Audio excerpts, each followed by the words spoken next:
Hi, everybody. I think you are just going to love this podcast show today. We are talking to none other than Horst Schulze, who brought us the Ritz-Carlton. He talks about growing up, where ladies and gentlemen, serving ladies and gentlemen came from, and how to be a leader. We talk about his new book, which is Excellence Wins. So please don't miss this podcast. I think it's going to be one for the record books. You're going to love it. He's just fantastic. I was tripping all over my words because I was just so in awe of him. So I hope that you enjoy the show. Thanks, everybody.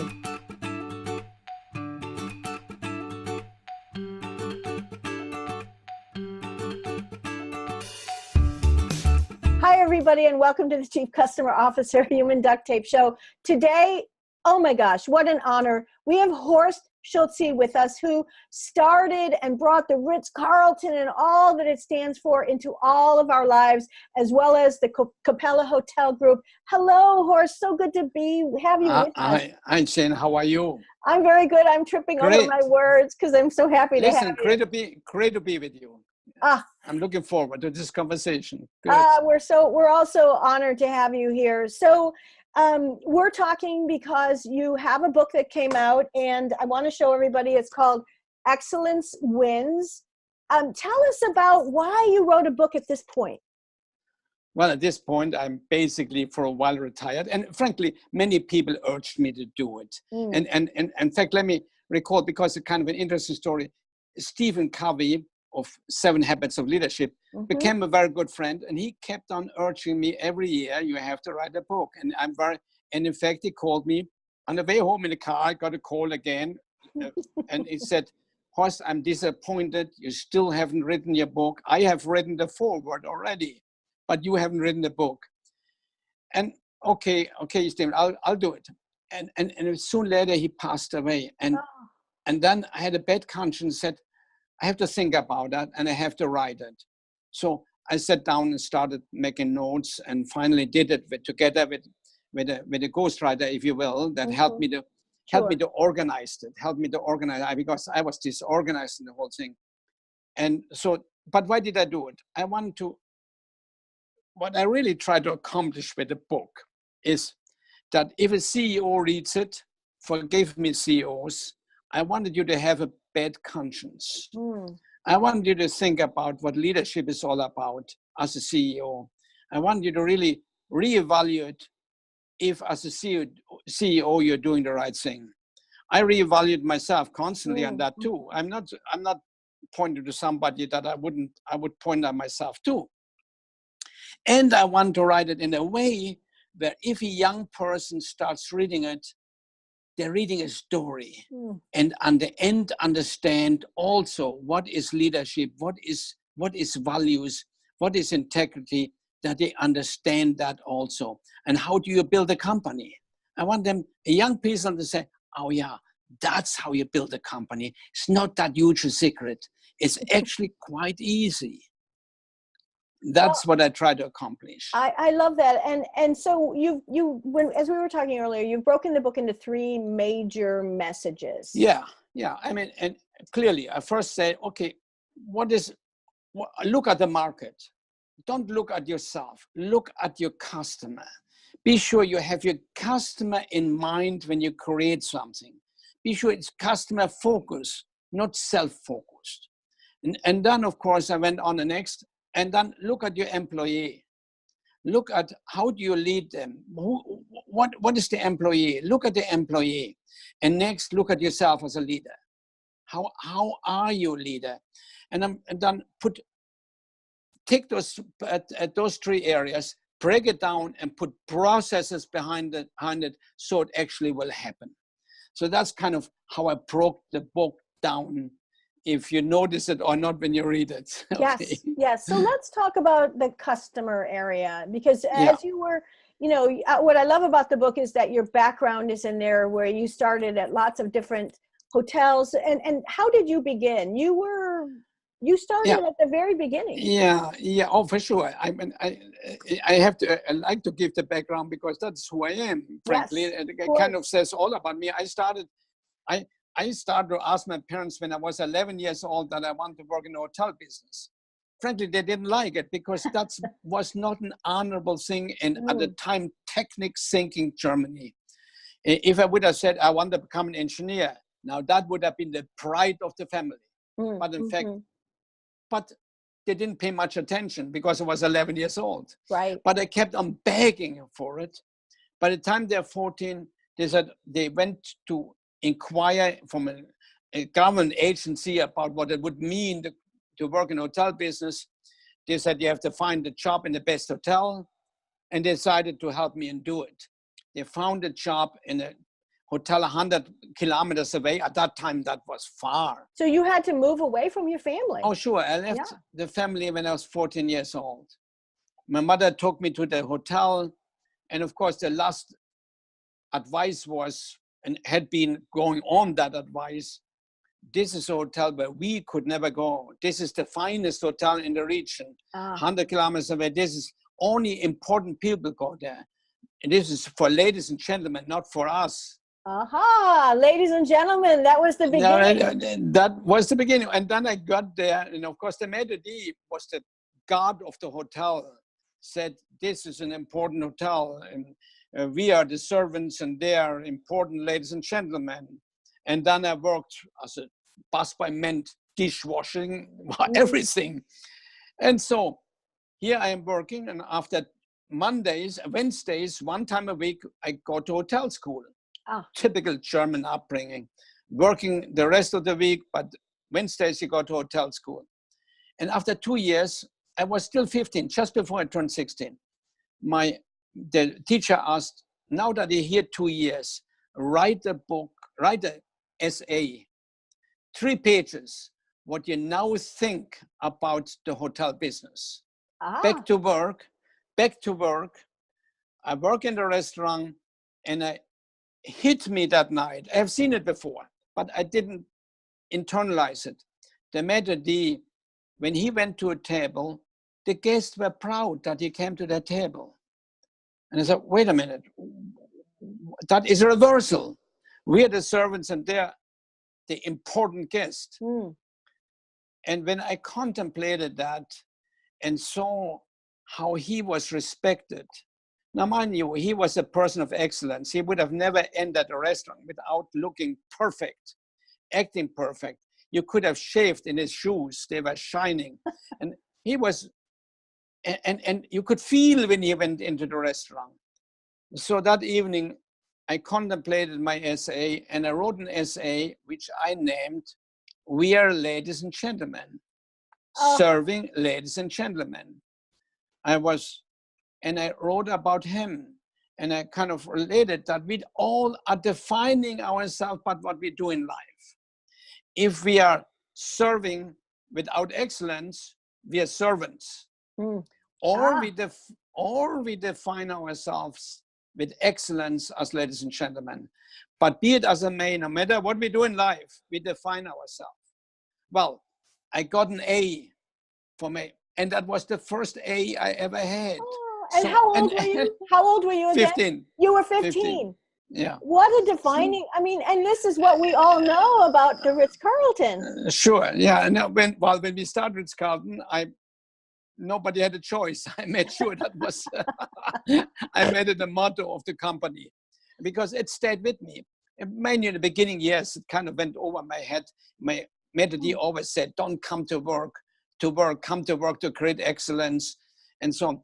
But that time it hit me the first time that he is actually defining himself as a fine gentleman. And I realized you can do that no matter what you do in life.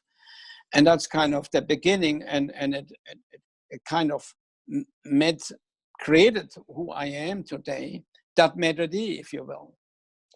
Oh, yeah. Well, that, you know what, that is just, people are going to be repeating that story. It is just a wonderful story. And thank you for sharing it. Thank you. Let's go through the section around customers, because, it's so interesting. All of us are, the reason we get to have businesses is because there's this human being, this customer at the end of our decision, but yet we sometimes forget that.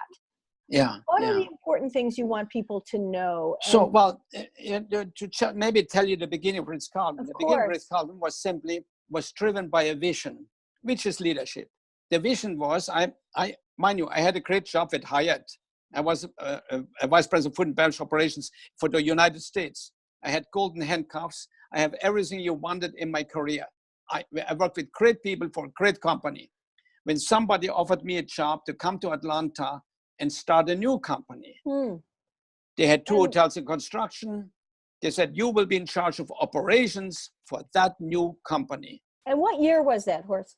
That was 1982. Okay. And I said, not interested, but they kept on calling me, and I started to imagine what I would do if I would join this company. And I said, well, if I would join the company, I would go above the accepted brands today and create the best hotel company in the world. And that dream started to control me. And they called again, and I accepted an interview, accepted a job. And in December 82, I drove out of Chicago by the corporate headquarters of Hyatt with tears in my eyes. I drove to Atlanta.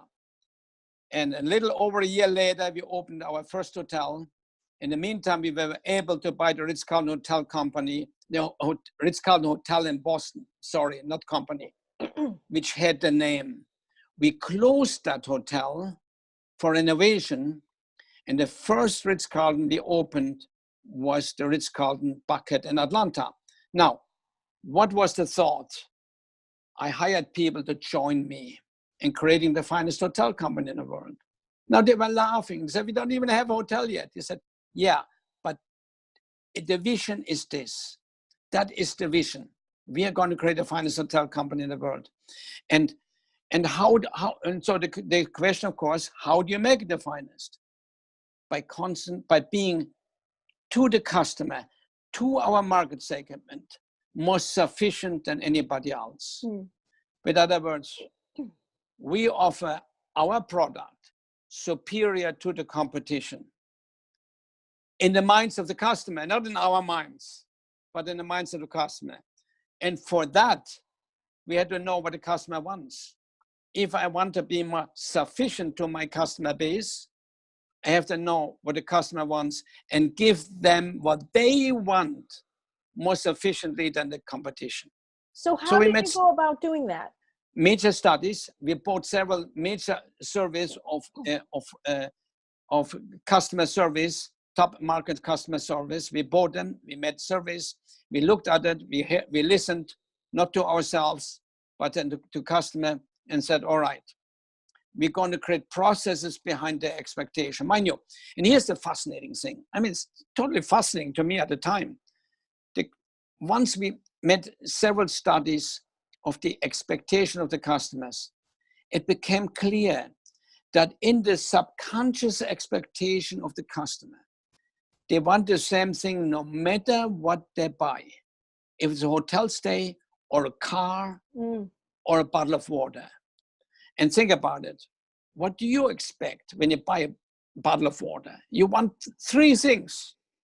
You want, the number 1 thing is that the product is defect-free. Bottle of water, you don't want anything to swim in there, do you? No. Number 2, what you want it when you want it. Timeliness became very clear. And number 3, you want the people who give it to you to be nice to you. And guess what? The greatest driver of customer satisfaction is the being nice. Whoa, because the defect-free bottle of water is expected. But you can't be surprised if the people who sell it to you are particularly nice to you. Or care about you, right? So we said, okay, we have to process all this. We have to process that we work defect-free, that the key works, that the toilet flushes, and all those things. We have to work on our timeliness, that you don't have to wait for too long and check in and so on, and when you order room service or whatever. And number 3, we have to process and make sure that we're nice. So now we knew the customer. Now we dug in deeper. What do they mean with being nice? What do they mean? And so we determined all that and then created processes behind it. So how did you determine what being nice was? Well, that is the interesting. We work with all kind of people, including behavioral analysts, and say, what do people really expect? How do we create respect in people? What do they really expect of being nice?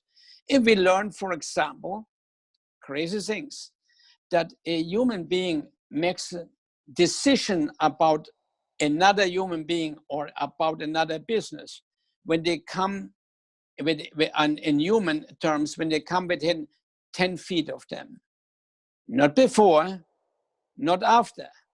In that instant, they make a decision. So we taught our people that within 9 to 10 feet, no matter what you're doing, you look the guest in the eye and say, good morning, welcome. We learned that if you say hi, you're not lifting them up. You're saying, I'm on your level. But you want to lift them up instead of saying hi. Eliminate the word hi. Say good morning. Welcome, sir. Welcome, ma'am. Good morning. And bang, 9 feet. So and I love, excuse me, just for a second. I love the specificity of that. Within 9 to 10 feet and say good morning. Good morning. Good afternoon. Welcome. Good afternoon. Whatever. That's right. That's a right. Great welcome. And don't say guys, folks, dudes, or something like that. Say sir, ma'am, lady, gentlemen. In other words, within 9 feet, you're lifting them up and say to them, you're important. I want to convince you with my welcome to want to come back if you come back to another hotel here. See, so real processing everything. Well, that became, so we then broke it down into 20, then we said, all right, what will make us superior to the competition further?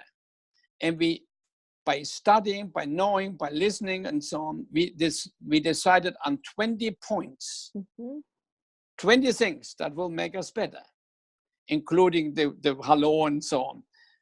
And so now we created a selection process. Now we come to the employee. Instead of hiring, we had to move to a selection process because we had to have employees with the attitude and the talent of doing that. So we created, instead of hiring, we started select. We used an outside company. I explained it in the book pretty carefully.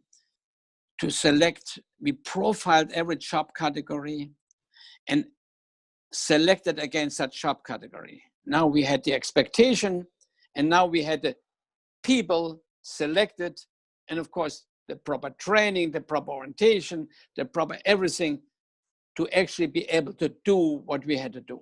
Well, and you talked about, I love the word select, by the way, because there's a deliberateness to it, right? Absolutely, And the intro to that, you also discussed Taylorism. Oh, yeah. Yeah, well, yeah. This is a big deal. I mean, and people don't even understand it. And we have it. We are still with one foot in Taylorism, let's be honest. We are. Taylor was the one that developed the system of production, mass production, when mass production started. And he basically said, in nearly those words, we, management, think, and the people do it. They don't think, they just do. People as widgets almost, right? It was like, like a machine. So let's give this person to tighten those 4 screws, and the next one done does, and the next one does, and out comes whatever, maybe an automobile. They don't even have to know that we make automobiles, as long as they tighten their 4 screws and put this thing in there and so on. And we, in management, think about how ridiculous this is. Instead of going to those people that tighten the 4 screws and said, by the way, how could we do this better? No. We think about it in the office. That is Taylorism. And we said, no, the people we are going to empower, we're going to select people, we're going to let them know, we're going to train them, we're going to show them the overall objective. In fact, this is important. This is so important. Allow people to be part of our objective. And you know, Aristotle, 3,000 years ago, wrote that people want to be part and want to have purpose. Mm-hmm. So we said, well, why don't we give them purpose and being part? So instead of hiring people to come to work for us to fulfill a certain function, like checking in or cooking or whatever, we selected people to be part of our objective and gave them purpose. We want to be the best in the world. Mm-hmm. That was the purpose. You want to join us to be the very best in the world? And by the way, join us for that. Don't join us, so don't come to work here. Come to be part of a dream. Right. In your book, that's it.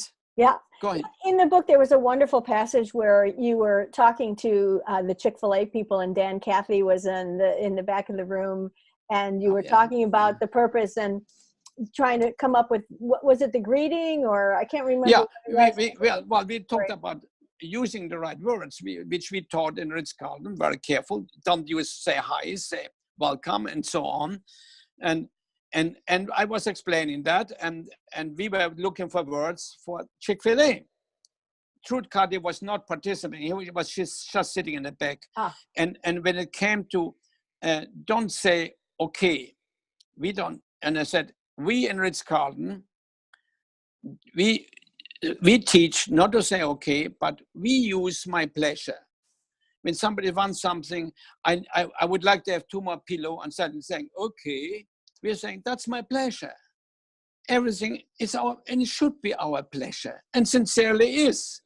But you in Chick-fil-A, I don't think that is the right word for you, because your market segment is not quite our market segment. So let's find a good word to use for you. And like we discussed the greeting, we discussed this, and everybody agreed we should not use my pleasure in Chick-fil-A. And after 15 or 20 minutes discussion, all of a sudden, Truett was sitting in the back, raised his finger and said, I like my pleasure. So I said to him, well, yes, Mr. Cathy, but I don't think it fits your market segment.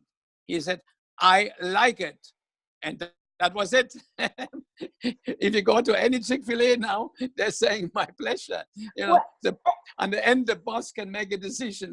And he was right, Well, and it goes back to what you mentioned about, you spend a lot of time talking about orientation and bringing people in and not teaching them the mechanics, but why they're there, right? Yeah, well, we moved from guests to employees naturally here. So the process of creating good employees, how do you make sure that you have that employee who aligns toward that guest? By the way, alignment is one of those buzzwords to date, it's a hard word. Which is so silly. But how do you align them? Well, number one, you select them. And then you orient them toward the objective of the company.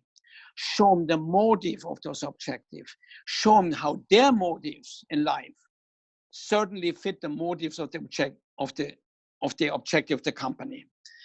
And so, and you do that the first day of work. I mean, in the first 50 or so Ritz-Carlton, I did that. No matter if that was in Shanghai or Hawaii or Philadelphia or Berlin, I did the orientation and said, here is who we are. Join us. Don't work here. Join us. Here's our dream. Make it your dream. And here's how here's our motive. We want to grow. That gives you opportunity. We want to be respected. That means you're respected. We want to be honored. That means you're honored. We want to have more income. That means you have more income. All shown you're part of something. Here's who we are. So that was the orientation. We didn't put him to work. And the second day, we taught him the 20 points that we established. So we aligned them to the objective of the company and to the expectation of the customer. That is alignment. And then we empower them to do the job. And empower them, as you can see in the book, we empowered every employee up to $2,000 to keep a customer. Because I didn't do that to give $2,000 away. I did that was a purely economic decision, because I believe that a great company, number one, keeps their customers. Mm-hmm. And I, at the time, number one, whatever else you do should not interfere with keeping the customers that you have, including problem resolution, which every employee is certified in. So we taught, if you have a customer that you want to keep, but that customer is upset about something, how do you handle this? So we taught, if there is if for example, if there is a guest that comes for breakfast and the waiter says, welcome, good morning, I hope you had a nice day. And the guest said, well, I didn't because my toilet didn't work or whatever. Then the waiter would own the toilets and say, forgive me, sir. In fact, I feel so bad, I will buy you breakfast. Because she's empowered to do that.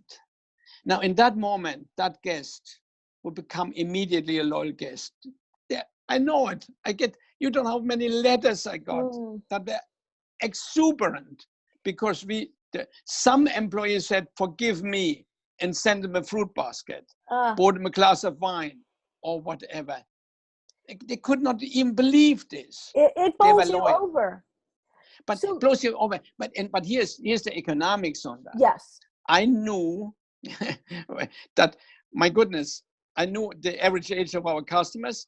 I knew how often a repeat business traveler stayed in our hotels. Mm-hmm. I knew potentially any guest that we face is worth $200,000 lifetime.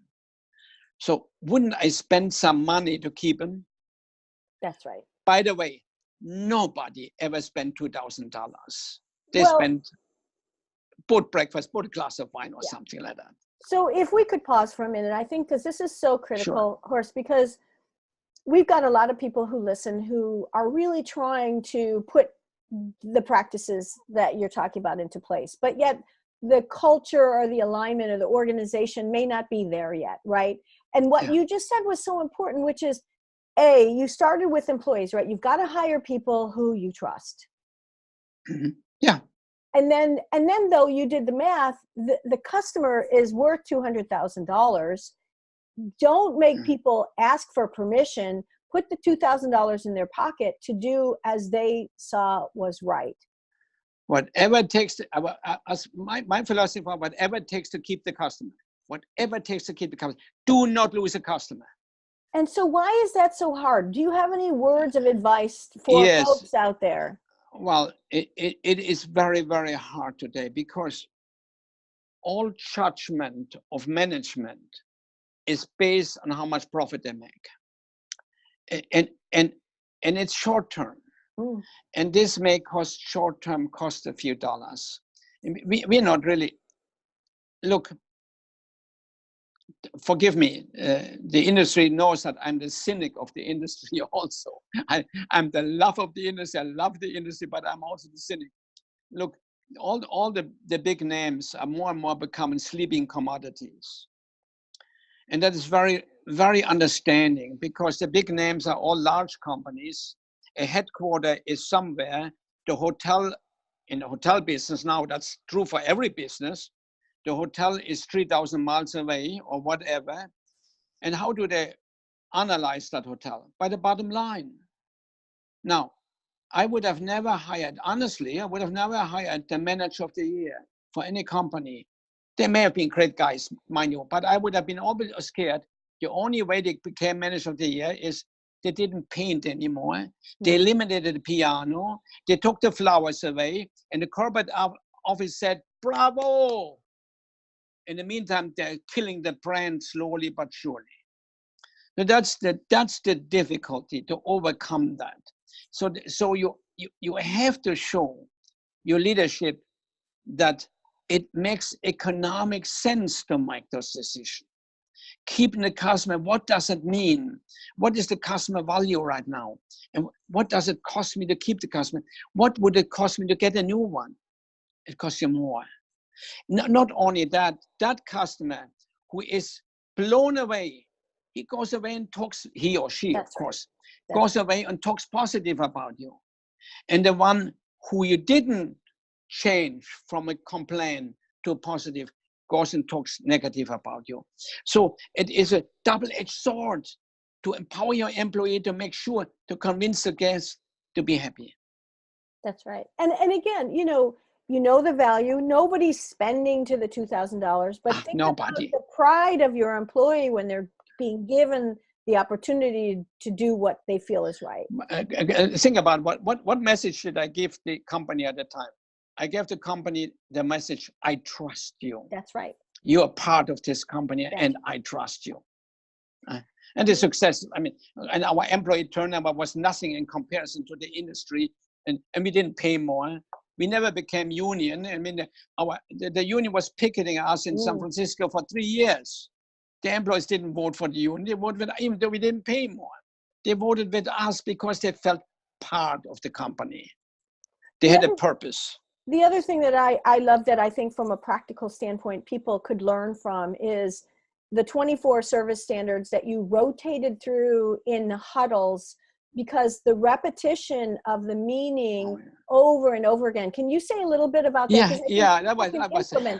That was one of those major difficulties to implement. Why? It was beyond me. But first of all, I agreed with all general managers that we had at the time. There were maybe 12 or 15 at the time. Yes, we should repeat it every day. Those points, they're so important. We should not only teach on the first day, we should repeat one of those points every day. So today, maybe point 11, in 24 days, you're listening to point 11 again. So repeat. And then I walk into a hotel and they're not doing it. So the question was, well, wait a minute, why not? Well, Horst, it's really nearly embarrassing. They all know it. We're repeating it for months now, and to do it again, everybody knows it. Whoa, wait a minute. We agreed it's totally important. You have to do it.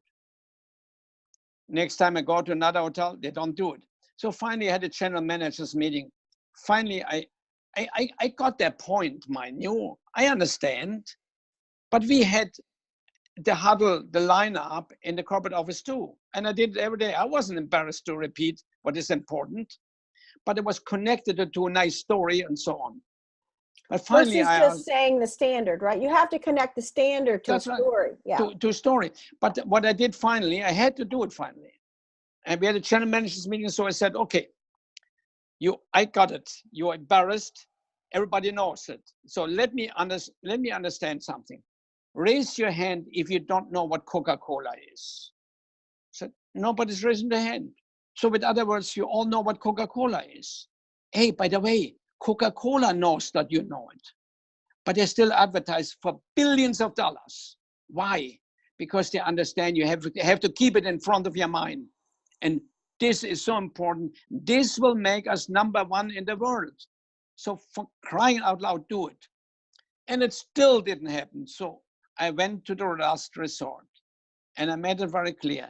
If I catch a hotel where you're not doing it, I will fire the general manager.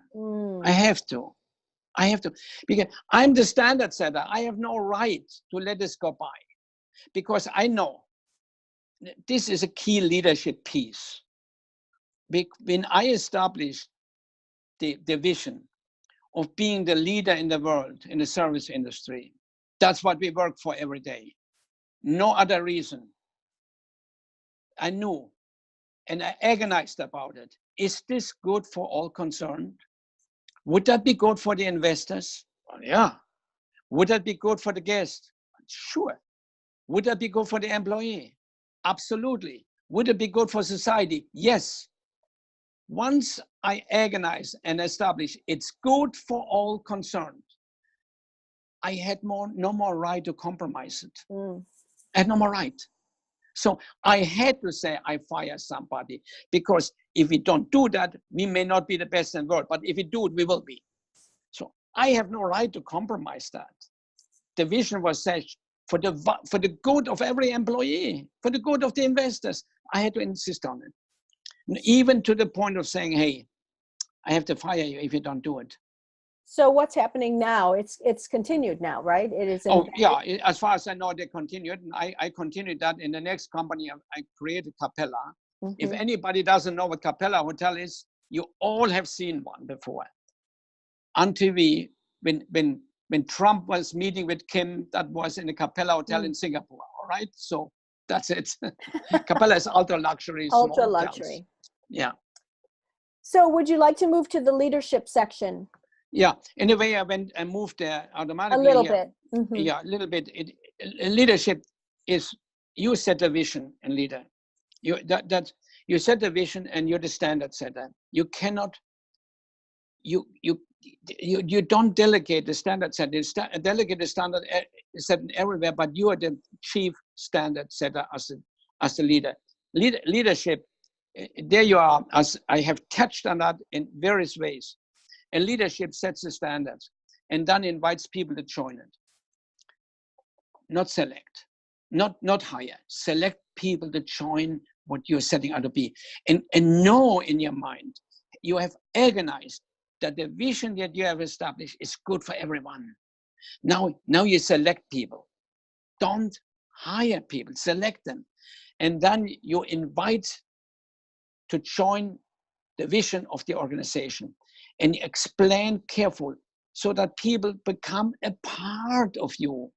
You know, how do we hire people? Let's be very honest. We hire people, all of us. I put myself in the same boat. Don't anybody get insulted here. We hire people to fulfill a certain function. To check people in, to cook food, to make beds, etc. But wait a minute. The chair on which you're sitting is fulfilling a function. But we are hiring human beings who we know want to be part of something. And you know, I said before, Aristotle established 3,000 years ago that people want to be part of a great purpose and belong. But not only Aristotle, everybody, but since that time, Adam Smith, and we know Adam Smith about writing Wealth of Nations. Well, he wrote another book of which he was more proud than of Wealth of Nations, even though everybody knows Wealth of Nations. In that book, he studied the human being. And he came to the conclusion that human beings cannot relate to orders and directions. But what do? We keep on giving orders and direction. Instead, he said, people can relate to objective, meaning vision, and motive. There you are. Back to the same thing that Aristotle said 3,000 years ago, right. Just other words. So why, after so many careful studies, every behavioral analyst will tell you the same thing. Why after so many studies, we still give orders and direction and not motive and objective? You said vision statements and belief systems and motives and objectives. And because then people can find their path to those things, right? Yes, exactly. Well, so the model of leadership, if you will, to me, if I model for a moment, is vision. And of course, then aligning people behind the vision, commitment to that vision. The leader has to have relentless commitment to the vision once it is established that it is good for all concerned. And the next thing is initiation. You have to initiate the steps that takes you toward the vision. Create processes behind it, because sure processes are created and everybody's aligned to it. And next to it, and that's where the breakdown happens, is continuous focus on that vision. People lose focus because I have gone to hotels and asked the leader, the manager of the hotel, so what's your plan for this hotel and this location? What will you be in a year from now? And the answer was, well, Horst, if I had a bigger ballroom, if my restaurant would be on the ground floor rather than on the second floor, if I would be closer to the beach, wait a minute. And then the leader would say, when I asked that question, in a year from now, I will be the most respected hotel here. Everybody will be proud of this hotel. And the manager immediately moves to an excuse. The manager doesn't focus on the vision. He focuses on reasons why it cannot be done. That's right. In my opinion, Now, that's not a scientific study, but I looked at it very, very careful. There's only 1 out of 10 general managers that's actually a leader. Mm. The rest are managers. They manage processes, and they're very successful. They're very good. But they're not leading people toward excellence together. On the end, the leader will really win. Because leading it creates excellence. Right. Managing just makes something happen for the moment. But as I explained at the very beginning, organizations create managers because they want a short-term results tomorrow. Checking things off. Mm-hmm. That's it. That's the problem. So Horst, we're running out of time. I'm so sad. And we have one last question for you. But before we go to our last question, what would you like people to be able to accomplish with your book? Oh, I would like a leader to read it and have a bad conscience. Because you moved away and force yourself and being forced to be a manager. But be a leader at the same time. Respect your people, respect your market, respect your employees and so on. I want you to read it and say, oh yeah, I have to go back to these basics because that's really who I am. I want this saying, yes, the CEO is saying, yes, that's who I am. And I get back there and make sure it actually happens. But I want young people to start reading and say, oh, this is a great story. And when they finish reading, they know how to become a leader and they know, and they will have adapted to become a leader and become a winner in this world. That's what I hope to accomplish. Thank you. That's what I literally, if I would know there's one young man who's going to make it because of it, I would be satisfied. So wonderful.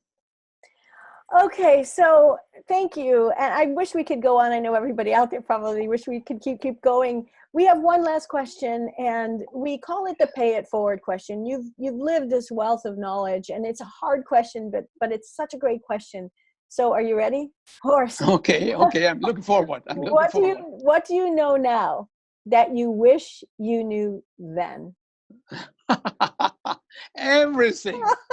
Everything. I know. The main thing that I know, and hear me, and I hope nobody cuts off here, because that's an old man's statement.